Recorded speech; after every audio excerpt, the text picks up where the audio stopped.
মা জুস খাবেন? জুস বানিয়ে নিয়ে আসবো? জুস বানিয়ে নিজের মাথায় ঢাল। জুস আনবে জুস? চুপ কর, যা এখান থেকে। মা, আমার বাইকের চাবিটা কোথায় দেখেছো? কোথাও তো দেখতে পাচ্ছি না। তোর বাইকের চাবিটা ডানা মেলে উড়ে গেছে। সবকিছু আমায় জিজ্ঞেস করিস কেন? যা নিজে খুঁজে নে। আমার টেনশন হচ্ছে আর আমাকেই বলছিস। এইটুকুর জন্য তুমি রাগ করছো কেন? এটা তো ভালোভাবে বলা যেত। ভালোভাবে বলবো। মা ৫,০০০ টাকা দেবে? আমি বন্ধুদের সাথে মুভি দেখতে যাব। ওতেই হয়ে যাবে? আর একটু দিচ্ছি, নিয়ে যা। মুভি দেখবে, টাকা চাই? যা এখান থেকে। কেন মা, তুমি এত টেনশন কেন নিচ্ছ? কি আবার? তোর বাবা গিয়ে একটা ফোনও করেনি, এতক্ষণ হয়ে গেল। করেছে। হ্যালো হ্যালো বিলাসিনী, কি বলো তো? তুমি একটা ফোন। বরণডালা নিয়ে তৈরি হয়ে থাকো, আমি জননীকে নিয়ে আসছি। হোয়াট? জননী? হাহ, সে আবার কে? দেবসেনার বোন। ওকে কোথায় পেলে তুমি? আরে সেটা অনেক বড় গল্প, তুমি বরণের ব্যবস্থাটা করো। না বাবা, একজন আছে তাতেই। কথাটা না শুনেই ফোনটা কেটে দিল। কি মা, কি হয়েছে? কে জননী নাকি? সে আবার দেবসেনার বোন। তাকে এখন তোমাদের বাবা বাড়ি নিয়ে আসবে। ঠিক আছে আনুক, তুমি এত টেনশন করছো কেন তাতে? এটা কি অনাথ আশ্রম নাকি বাড়ির লোকেদের থাকার জন্য? একজন আছে, তাকে নিয়েই পারছি না, তার সাথে আবার আরেকজন আসছে। এখন তোরা এখান থেকে যা তো। কেন আমাকে টেনশন দিচ্ছিস? যা। এই, চল তো।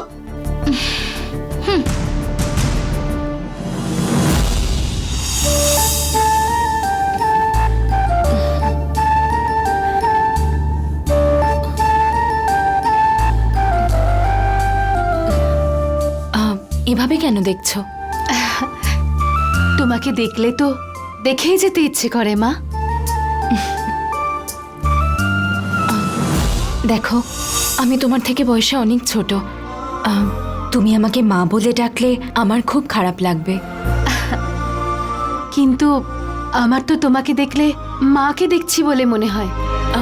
কিন্তু আমি তো তোমার বোন, তুমি আমাকে নাম ধরেই ডাকো। তুমি আমার বোনই, কিন্তু তোমাকে প্রথম দেখি আমি মা ভেবেছিলাম। যেমন আর কি রক্তের সম্পর্ক থেকে বন্ধুত্বের সম্পর্ক বড় হয়, ঠিক তেমন। আমার যতদিন না অভ্যেস হচ্ছে তোমাকে মা বলে ডাকি, ততদিন তোমাকে না আমার অনেক কথা বলার আছে। কত বিষয় নিয়ে আলোচনা করব আমরা। তোমাকে আমি সব সময় আমার চোখের সামনে রাখবো।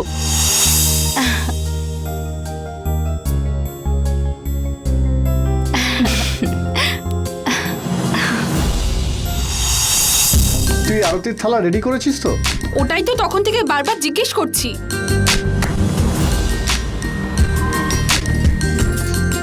মনে হচ্ছে ওনারা এসে গেছেন। চল চল চল। প্রণব, কোথায় যাচ্ছিস তুই? দেবসেনাকে আনতে। চলে এসেছে যখন, বাড়ির ভিতরে তো আসবেই। আরেক ঝামেলা সাথে করে নিয়ে এসেছে। এখানে এসে বস। ঠিক আছে।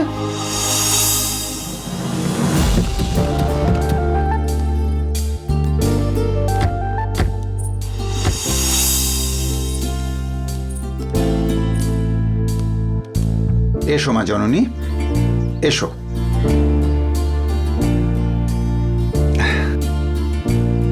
এসো দিদি, মা লক্ষ্মীর মতো দেখতে তোমায়। এসো।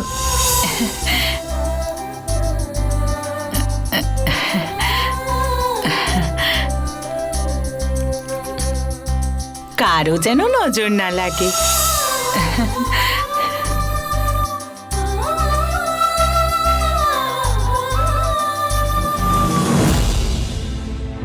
আরে সবাই দেখছি বাড়িতেই আছে।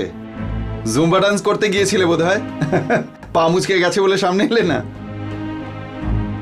কি গো, আমাকে আদৌ বউ মনে করো তো, নাকি তুমি আমাকে বাড়িতে থাকা চাকর বাকর মনে করো? হ্যাঁ, আমি তো কিছুই বুঝতে পারছি না।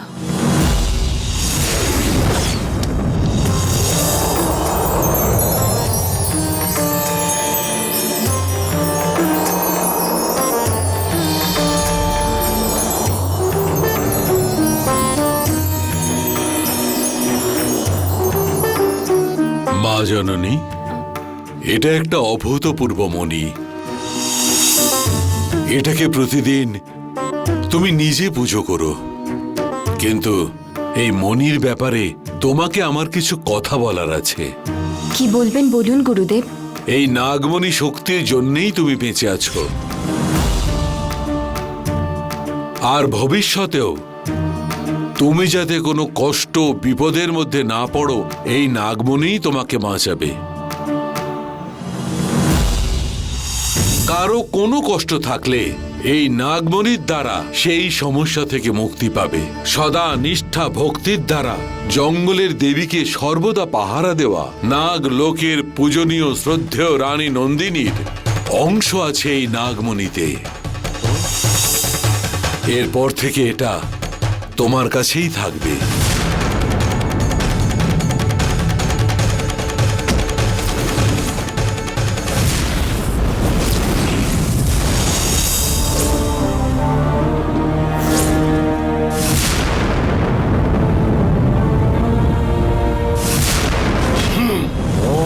दृष्टिविशालाय नमः। प्रकटम प्रकटम।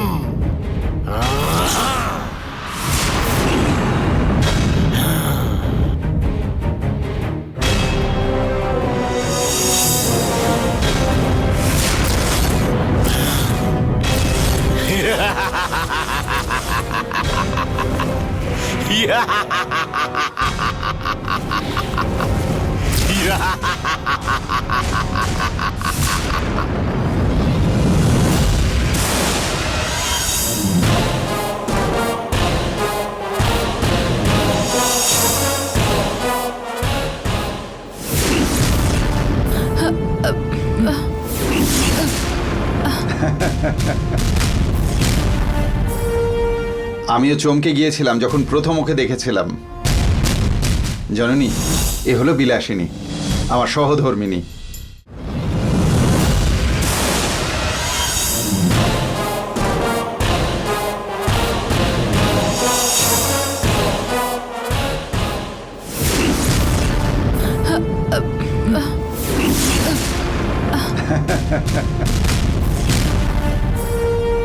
আমিও চমকে গিয়েছিলাম যখন প্রথম ওকে দেখেছিলাম।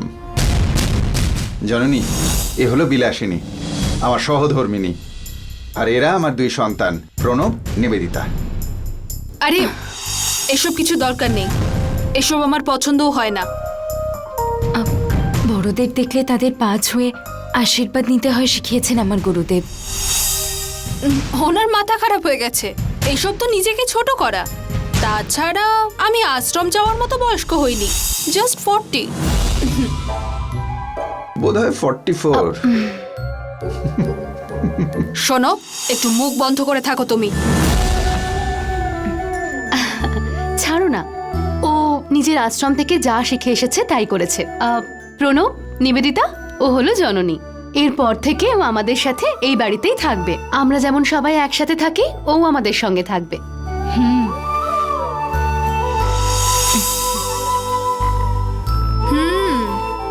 ঠিক আছে, চলো বাড়িটা ঘুরিয়ে দেখাই।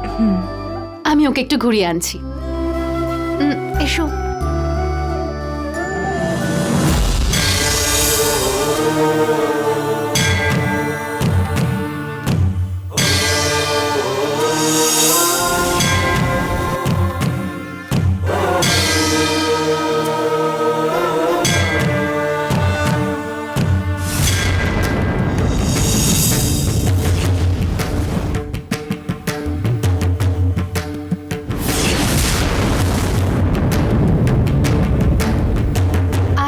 তোকে বাবা মায়ের ছবি দেখাই।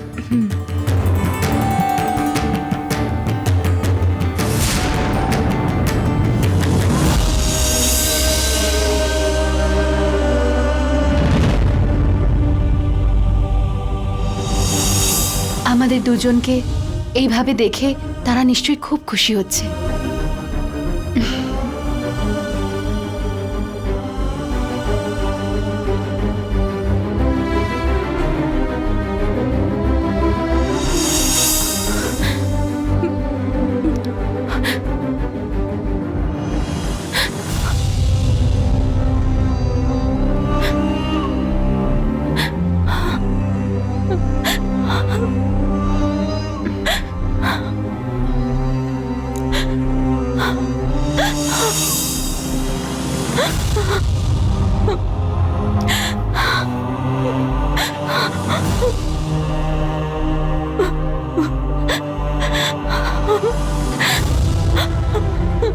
জননী, তাকাও এদিকে। আজকে থেকে এই বাড়িটা তোমারও।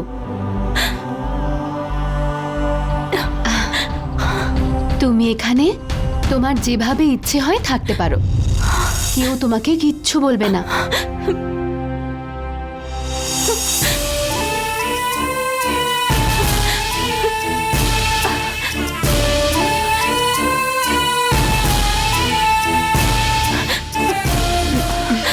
এসো।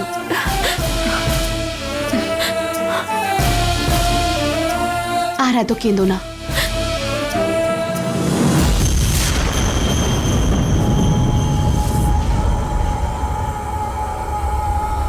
ওখানে একটা পিঠের কাছে একটা গ্রন্থ রয়েছে।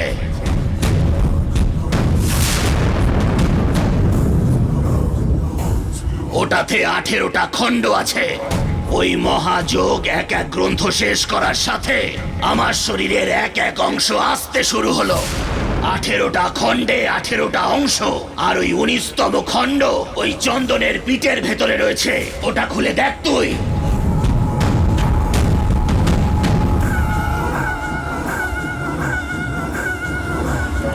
ঠিক আছে বাবা, জীবিত অবস্থায় আমি যেটা করতে পারিনি সেটা আপনি মারা যাওয়ার পরে করেছেন। আপনাকে জীবিত করার দায়িত্ব আমার।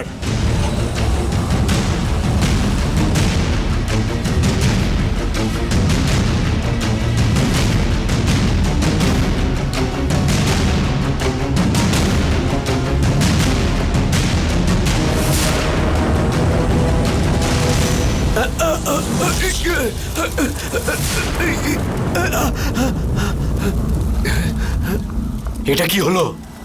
সেদিন যেমন ওই বাংলোর ধ্বংসস্তূপে যখন ফটোটাকে ছুঁতে গেলাম তখন ওই রকমই আগুন লেগে গেল। ভয় পাস না, প্রথমে ওই আগুনটা নেভা।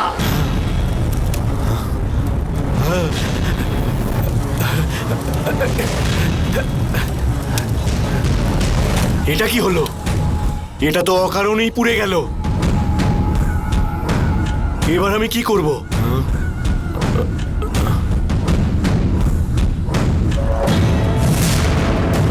আরে এটা কি? এটা এখানে কোত্থেকে এলো?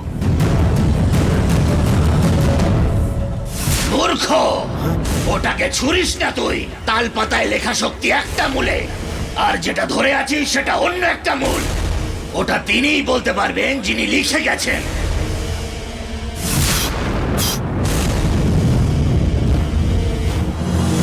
কিছু লেখা আছে মনে হচ্ছে। ভালো করে মুছে দেখ। হ্যাঁ।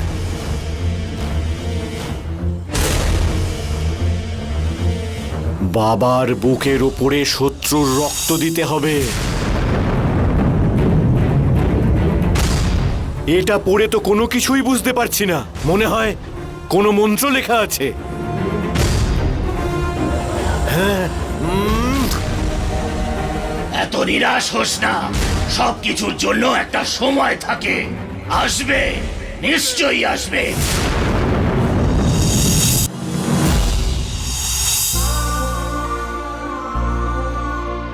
মা, খিদে পেয়েছে, আর কতক্ষণ অপেক্ষা করব? এক্ষুনি তো পুজো শেষ হলো রে, আর মিনিট 10-এর মধ্যেই খেয়ে নেব। আস্তে আস্তে বাড়িটাকে মন্দির বানিয়ে ফেললো। ভালোই তো হলো তাহলে, লাইন দিয়ে আর নমস্কার করতে হবে না। কি মা, পুজো শেষ হলো, এবার খাই? 1 মিনিট বসো, আমি একটু জননীকে ডেকে নিয়ে আসি। হ্যাঁ।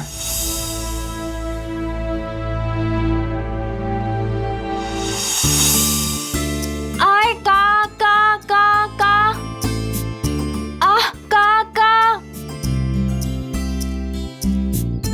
জননী, কি করছিস তুই? কাকদের খাবার দিচ্ছি আমি। কেন? আজকেই প্রথমবার মা বাবার ছবি দেখলাম, তাই মনে হলো ওনাদের উদ্দেশ্যে কাকদের একটু খাবার দিই।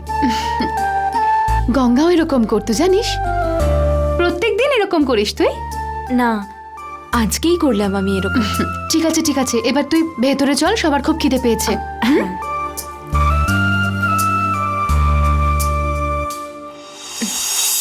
আয়।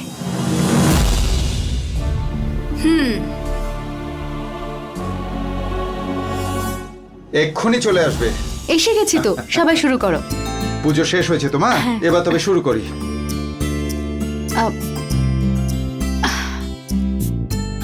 আজকে স্পেশাল কি হয়েছে? ডাল আছে ও আর তারপরে পোস্ত আছে। ব্যাস ব্যাস। হ্যাঁ, কি দেখছিস তুই? তুইও বস, তোকেও তো খেতে দেবো।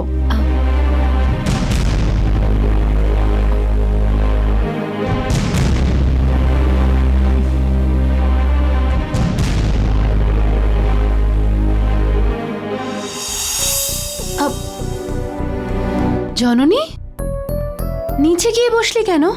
আয় এখানে টেবিলে বস। না, আমার নিচে বসেই খাবার খাওয়ার অভ্যেস। এগুলো না খুব বেশি বেশি মনে হয়। সবাই এখানে বসে খাবার খাচ্ছি, তুই কেন ওখানে বসে আছিস? এটা তো এক ধরনের ব্যায়াম। পা, হাঁটু, গোড়ালি, কোমর সবকিছু ভালো থাকে এভাবে বসলে। তাছাড়া আমি খাবার খাওয়ার সময় আরে থামা তোর ভাষণ। বিলাসিনী, ভালো করে শুনে নাও।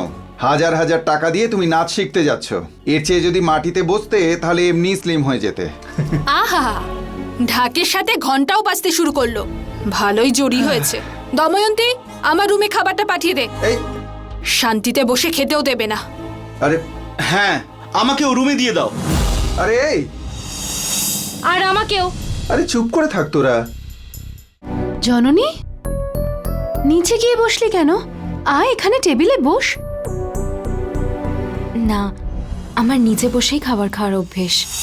এগুলো না খুব বেশি বেশি মনে হয়। সবাই এখানে বসে খাবার খাচ্ছি, তুই কেন ওখানে বসে আছিস? এটা তো এক ধরনের ব্যায়াম। পা, হাঁটু, গোড়ালি, কোমর সবকিছু ভালো থাকে এভাবে বসলে। তাছাড়া আমি খাবার খাওয়ার সময় আরে থামা তোর ভাষণ। বিলাসিনী, ভালো করে শুনে নাও। হাজার হাজার টাকা দিয়ে তুমি নাচ শিখতে যাচ্ছ। এর চেয়ে যদি মাটিতে বসতে তাহলে এমনি স্লিম হয়ে যেতে। আহা, ঢাকের সাথে ঘন্টাও বাজতে শুরু করলো। ভালোই জড়ি হয়েছে। দময়ন্তী, আমার রুমে খাবারটা পাঠিয়ে দে। এই, শান্তিতে বসে খেতেও দেবে না। আরে হ্যাঁ, আমাকেও রুমে দিয়ে দাও। আরে এই, আর আমাকেও। আরে চুপ করে থাক তোরা। ওর গ্রামে সবাই ওকে দেবী বলে মানে, ওর পা ছুঁয়ে প্রণাম করে। ও আমাদের বাড়ি এসেছে, এটা তো ভাগ্য। কিন্তু তোমরা কিরকম ব্যবহার করছো বলো তোর সাথে? শোনো, আমি ওর ব্যাপারে ওর গ্রামে কি সম্মান ছিল সেটা জানতে চাই না। এসব জেনে আমার কি হবে? আমি আমার বাড়িতে নিজের ইচ্ছায় থাকতেও পারবো না। যত সব। এই বিলাসিনী, খাবার ফেলে উঠে গেলে?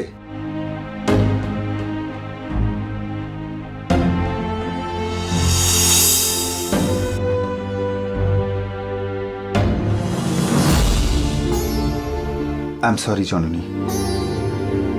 দেখো, আমার বউয়ের স্বভাবটা একটু এরকমই। কিন্তু চন্দন নোংরাতে থাকলেও নিজের প্রভাব সে দেখাবে। তোমার প্রতি এদের ধারণা নিশ্চয়ই একদিন না একদিন বদলে যাবে। খেয়ে নাও মা।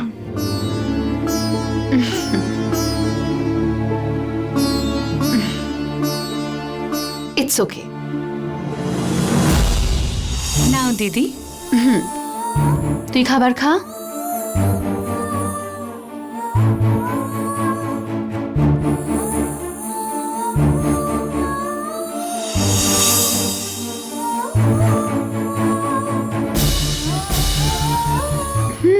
খা না।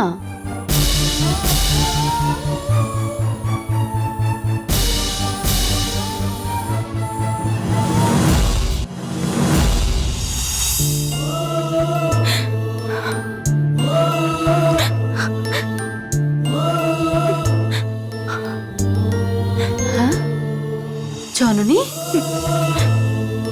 হেই, কি হয়েছে তোর? এইটুকুর জন্য কাঁদছিস? দেখ, ওরা এসব দেখে অভ্যস্ত নয়, আর তুইও তো অন্য জায়গায় বড় হয়েছিস। ওরা সবাই আমেরিকা থেকে এসেছে। ওরা তোর এইসব সেন্টিমেন্টগুলো বুঝবে না। আচ্ছা তুই দেখ, তুই কি ওদের চাল চলন সবকিছু বুঝতে পারছিস? না তো? ঠিক সেরকমই তোর সংস্কৃতি, সম্প্রদায়, তোর বড় হয়ে ওঠা, এগুলো বুঝতে সময় লাগবে। আর তাছাড়া ওদের বয়সটাই এরকম।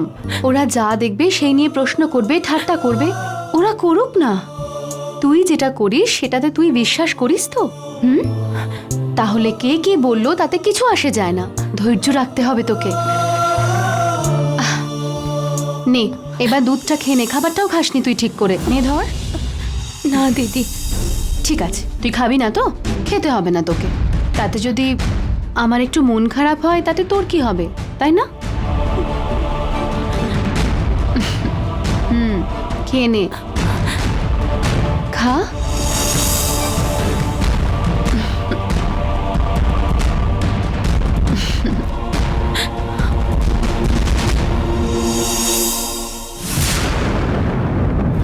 ओम ह्रीम रक्त पिशाचाय नमः। ओम ह्रीम रक्त पिशाचाय नमः। শোন, আমাকে জীবিত করার জন্য এত কষ্ট করছিস তুই? বাবা, ওই কাল চক্রকে গ্রহণ করাই হলো আমার শেষ লক্ষ্য। কাল চক্র ওই জঙ্গলের দেবীর আদেশ পেয়েছে।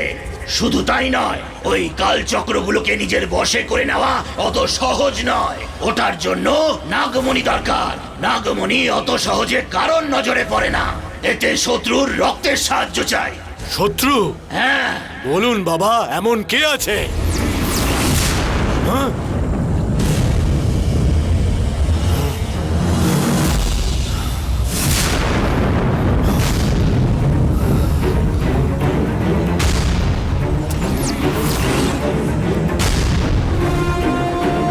তোর শত্রুকে ঠিক কেমন দেখতে সেটা তুই এক্ষুনি দেখতে পাবি। ওই দেখ।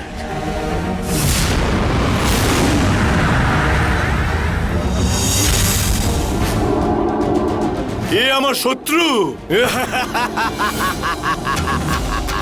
শোন, শত্রুর রূপের থেকে শক্তি হলো আসল ব্যাপার। তাকে দেখে ভুল করে ফেলিস না। সৌন্দর্যের বদলে কাজটাই বড়। সাধনার পথে অহংকারের কোনো জায়গাই নেই। রাগের বশে বুদ্ধি লোপ পায়। শত্রুকে বোঝ, দেখে কিছু হবে না। সাবধান।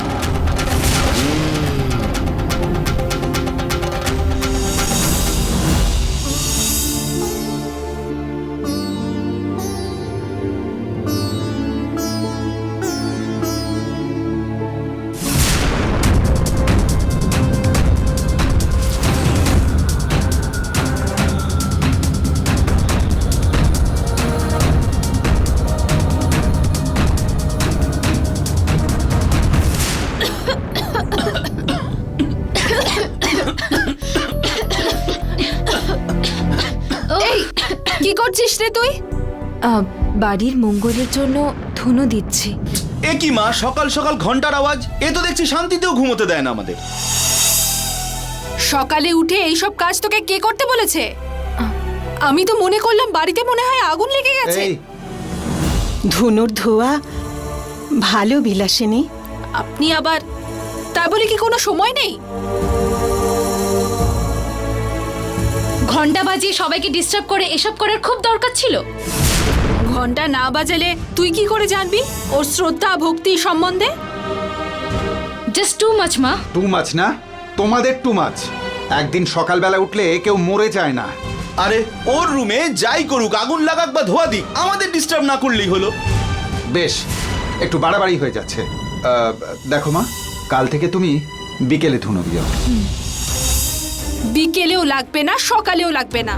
ধূপ দেখাতে গিয়ে যদি ভালো মন্দ কিছু হয়ে যায়, কে ফেস করবে সেটা? যা করার ও নিজের রুমে গিয়ে করতে বলো।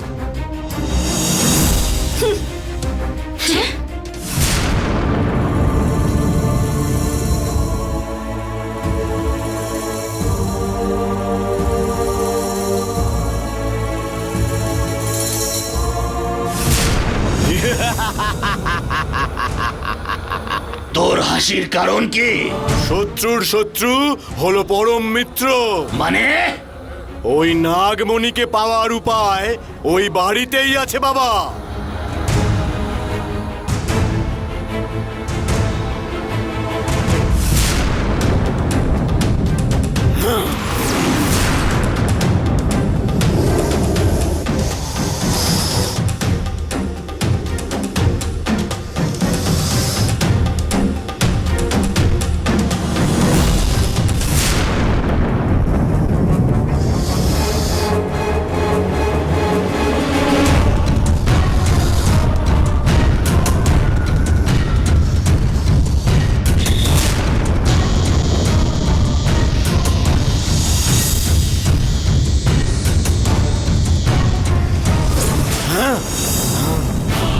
দেখছিস সময় ভালো নয়, এগুলো ঠিক হবে না।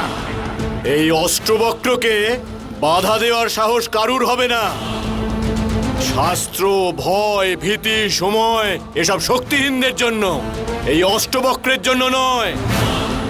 এই অষ্টবক্র সময়কে পাল্টে দেওয়ারও ক্ষমতা রাখে।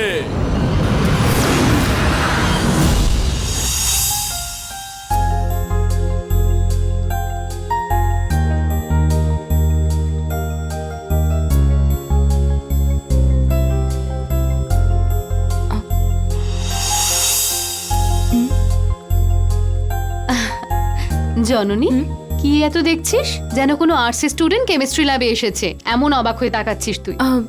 এইটা রান্নাঘরই তো? হ্যাঁ, নয়তো কি, শ্রীকৃষ্ণদেবের অস্ত্রশস্ত্র রাখার জায়গা বলে মনে হচ্ছে তোর এটা? না, রান্নাঘরে তো উনুন বাসন এগুলো থাকা উচিত। এখানে আছে তো, সবই আছে। এইটা? হ্যাঁ, এইটা আমাদের মডার্ন যুগের রান্নার উনুন। মানুষের জীবন অনেক বদলে গেছে জননী, আর তার সাথে অ্যাডজাস্ট করার জন্য এই গ্যাস স্টোভ, এটাকে বলে প্রেসার কুকার, আর ভেতরে আছে সিলিন্ডার। এটাকে দেখ, এটা হলো মাইক্রো ওভেন, আর এই পাশেরটা হলো টোস্টার, আর ওইখানে যেটা আছে ওটাকে বলে মিক্সি। আর ওর আছে 3টে জার, এক একটা জারে মশলার পরিমাণ এক এক রকম হয়, তারপর ওটা ঘুরিয়ে দিলেই বাটা হয়ে যায়। বাড়িতে যখন বেশি লোক আসে তখন আছে না এর দাদা গ্রাইন্ডার, ওটা ব্যবহার করলেই তাড়াতাড়ি হয়ে যায়। জননী, এখানে আয়, দেখ। হ্যাঁ, এটা কি জানিস? ওইটা ঠান্ডা বাক্স। হ্যাঁ, এটাকে রেফ্রিজারেটর বলে। এখানে দুধ, সবজি, তরকারি, মাছ সবকিছু অনেক দিন অবধি ভালো থাকে। ব্যাঙ্গালোরের মতন সিটিতে দিনে একবার রান্না করাটাই বিরাট ব্যাপার, আর 2-3 বার রান্না করার কথা তো একেবারে ভাবাই যায় না। তার উপর এক একজনের এক এক রকম বায়না। একজনের রুটি পছন্দ নয়, আর একজনের রুটি পছন্দ। 5 পদ রান্না করতে হবে, এটা সেটা, বাবা রে বাবা। আর রান্না করা খাবার নষ্ট করতে কারোর ভালো লাগে বল? তখন একটাই উপায়, সব রান্না এনে এই ফ্রিজের ভেতর ঢুকিয়ে ফেলা, খাবার সময় মাইক্রোওয়েভে গরম করে খেয়ে নাও।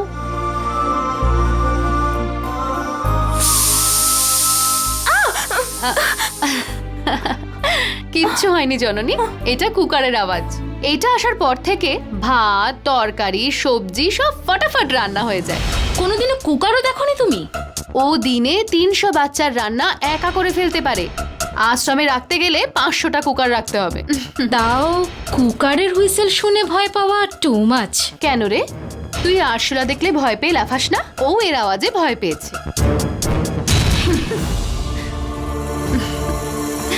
ছাড়, কিচ্ছু হবে না, ভয় পাস না, আমি সব শিখিয়ে দেবো তোকে। ওম হ্রিম ফট স্বাহা।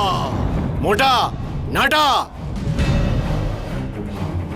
গুরুদেব, আমি কোনোদিন কোনো কারণে কারুর সামনে মাথা নোয়াইনি, সে বিধিই হোক অথবা স্বয়ং বিধাতাই হোক। শত্রুকে একবার চিনে নেওয়ার পরে আমি আর চুপ করে বসে থাকতে পারছি না। এই মোটা, গুরুদেব। তুই এখনই ওই বাড়িতে যা, আর গিয়ে আমার শত্রুর রক্ত নিয়ে আয়। গুরুদেব, এখনই গিয়ে নিয়ে আয়। যা।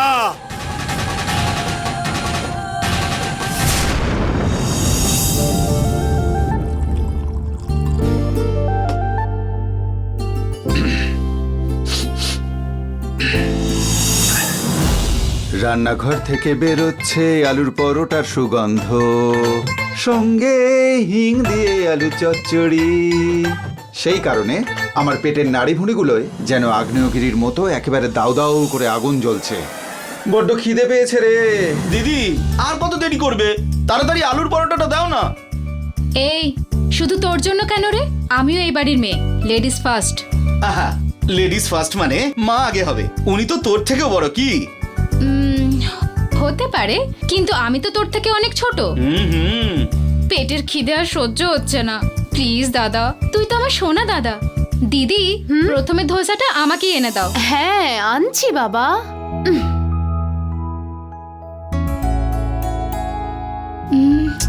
ভীমা, এখানে চাটনি তো সব শেষ হয়ে গেছে, কালকেই আনা উচিত ছিল। আসলে ওইটা ঠিক আছে, এখনই যা, আর হাফ কিলো এই চাটনি নিবেদিতা, এক্ষুনি দোকান থেকে নিয়ে আমি কিন্তু আগে। আর শোন, ওরা খেতে বসার আমি আগে আগে কিন্তু পাবো। নিয়ে চলে No আসবি, দেরি way. করবি না, তাড়াতাড়ি যা। আমার খুব ঠিক আছে, খিদে ঠিক পাচ্ছে। হ্যাঁ, ওই দেখ। ও আবার কোথায় যাচ্ছে?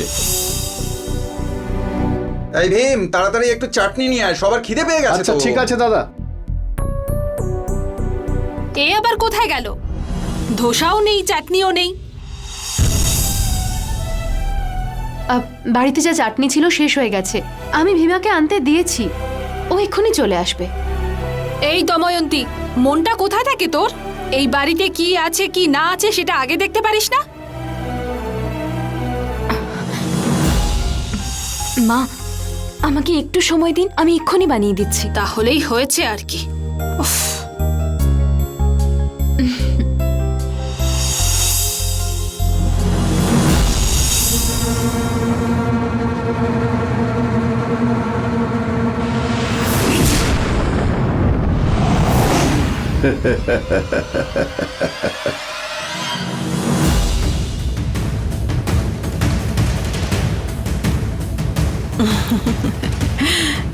দেবসেনা, জলখাবার কি বানিয়েছিস মা? জননী সবজি বানাচ্ছে, আমি গরম গরম আলুর পরোটা বানিয়ে আনছি। ও,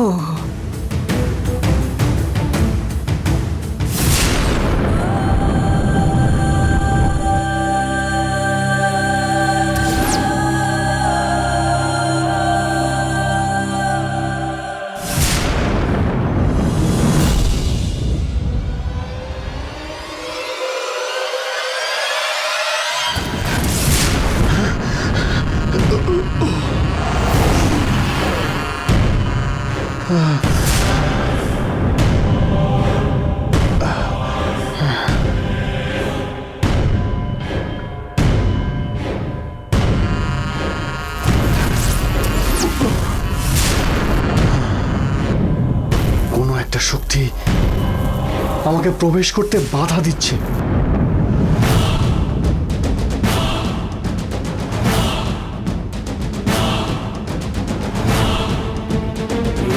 মালিকে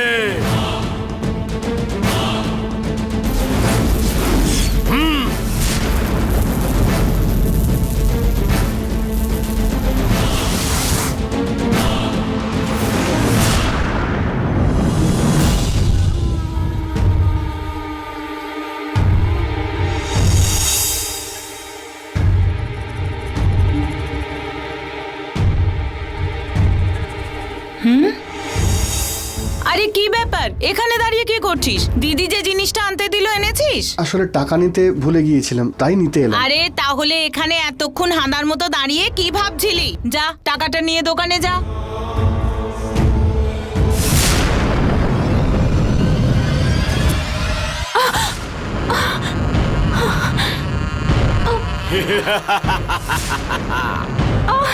আরে জননী, জননী কি হলো? কি হয়েছে তোর? আরে কি হলো রে? কি হলো মা জননী? আরে হ্যাঁ, এত রক্ত বেরোচ্ছে।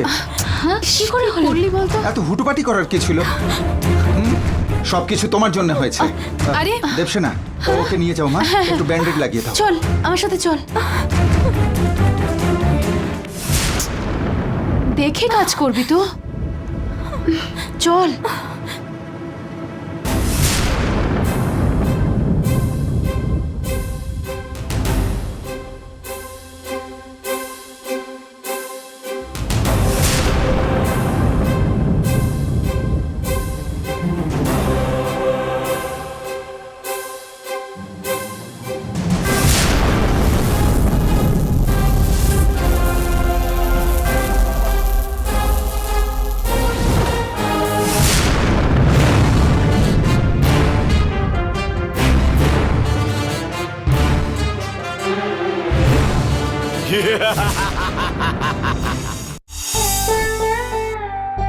এই তো হয়ে গেছে।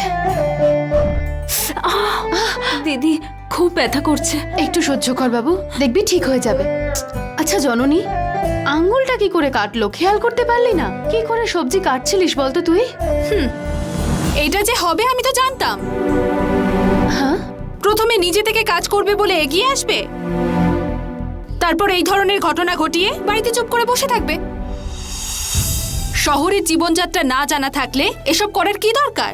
দেখে দেখে শিখতে হবে। যাগ্গে ছেড়ে দিন, যা হওয়ার তা হয়ে গেছে। ও কি এসব জেনে বুঝে করেছে? আমি কোনো কিছু একটা বললেই হলো, নয় আপনি কিছু বলবেন, না হলে দেবসেনা কিছু বলবে। এরকম হতে থাকলে তাহলে আমি বাড়ির কোনো ব্যাপারেই আর মাথা ঘামাবো না। না না, এরকম বলো না। অধিকারের কথা কেন আসছে আন্টি? আমাদের দুই বোনকে কিছু বলার অধিকার শুধু আপনারই আছে।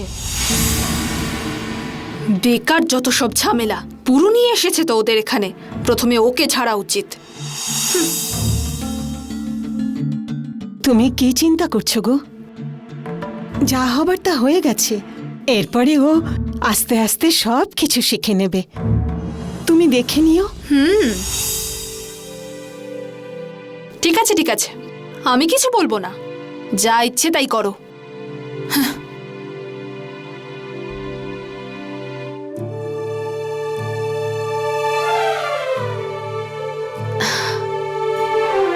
আমি উঠি, হ্যাঁ? তুই সাবধানে থাকবি কিন্তু।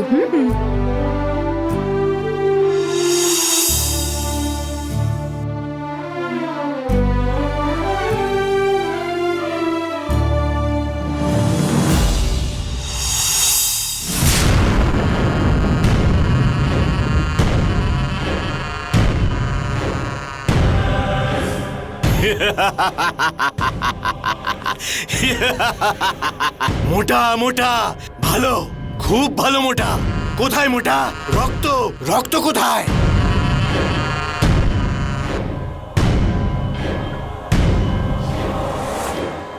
হ্যাঁ ভীমা, কি হয়েছে? তোর হাত কেটে গেছে নাকি? রক্ত পড়ছে? আরে কিছু হয়নি, আরে ছাড় না বলছি, আরে আরে ছাড় না কেন আমাকে, ছটপট কিছু হয়নি। করছিস? আমি মলমটা নিয়ে আসছি, এখানেই দাঁড়া।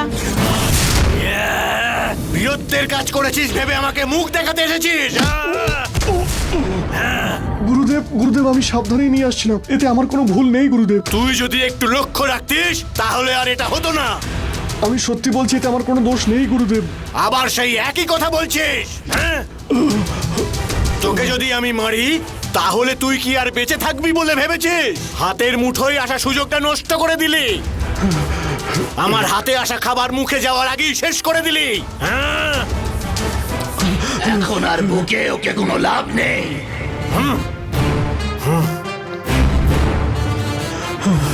বাবা, তাহলে আমি এত সহজে হেরে যাব?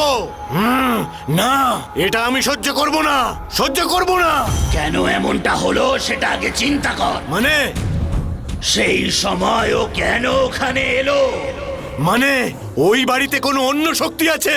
সমস্যা কেন হলো সেটা চিন্তা না করে কি করে হয়েছে সেটা চিন্তা করাই বুদ্ধিমানের কাজ। ঠিক বলেছেন।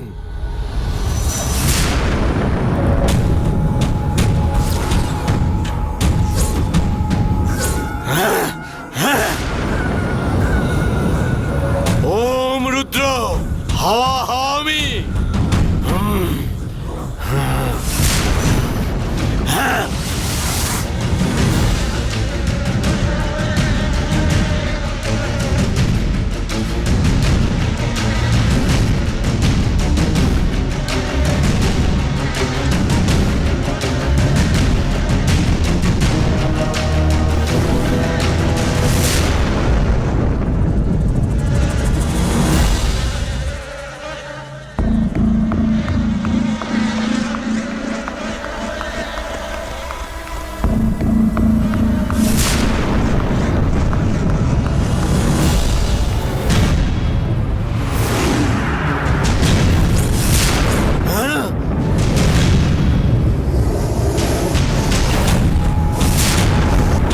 এটা সেই অর্ধ শিবনাগিনী।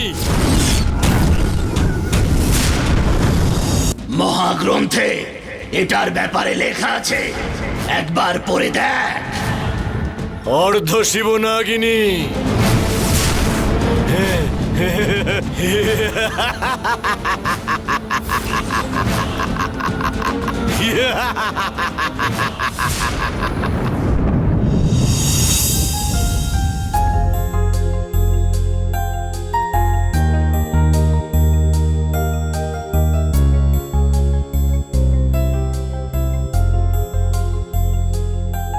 জননী,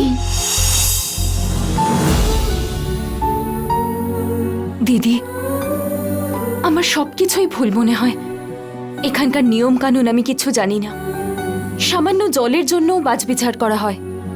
মানুষের মন সবসময় জলের মতো পরিষ্কার হওয়া উচিত। আমি যে কোনো কাজই করি না কেন, এই বাড়িতে সবার কোনো না কোনো অসুবিধে হয়। আমাদের আশ্রমে এরকম কখনো হতো না। ভালোবাসা থাকলে বিষ ও অমৃত হয়ে যায় বলে মানি আমরা। এইসব নিয়ে চিন্তা কেন করছিস? তুই এইখানে এসেছিস, এখানের সবার মন পরিবর্তন করার শক্তি আছে তোর। না দিদি, এখানে কেউ আমাকে পছন্দ করে না। আমি এখানে থাকি সেটা কেউ চায় না।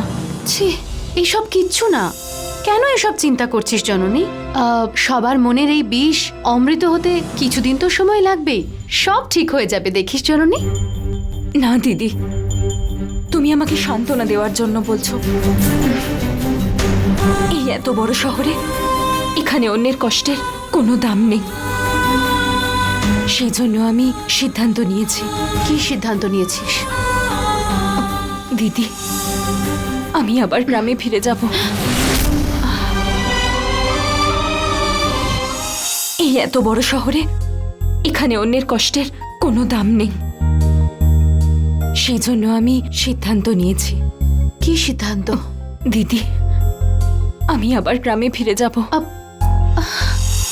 কি বলছিস তুই জননী? জননী একদম ঠিকই বলেছে দেবসেনা।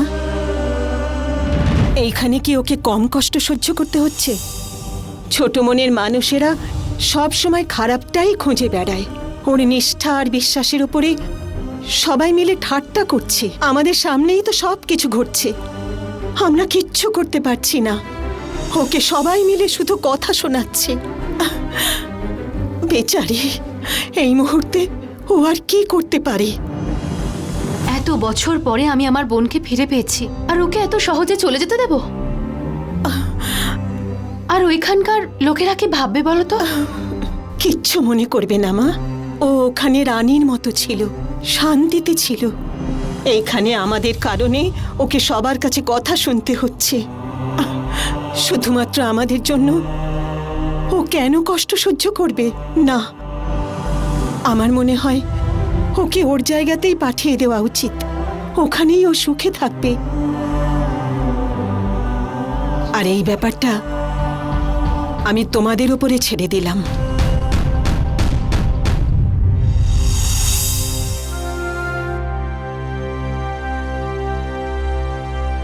এই ব্যাপারে গুরুদেবের সঙ্গে কথা বলতে হবে। উনি যা বলবেন তাই করব।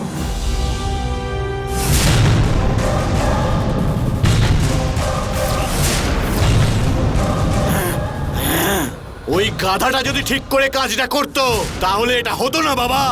সব সময় ওকে দোষ দিয়ে কোনো লাভ হবে না। সময়টা এখন আমাদের ভালো যাচ্ছে না। কয়েকদিন চুপ করে থাক। আমি হলাম অষ্টবক্র। 8 দিক আমার নিজের হাতের মুঠোয় রেখে আমি ইচ্ছে মতো চালাতে পারি। চুপ করে বসে থাকার মতো মানুষ আমি নই। সবকিছু করার জন্য সঠিক সময় থাকে। আপনি আমার বাবা, আপনার আমাকে সঠিক পথ দেখানো উচিত। আপনার অজানা তো কিছুই নেই বাবা। বলুন বলুন।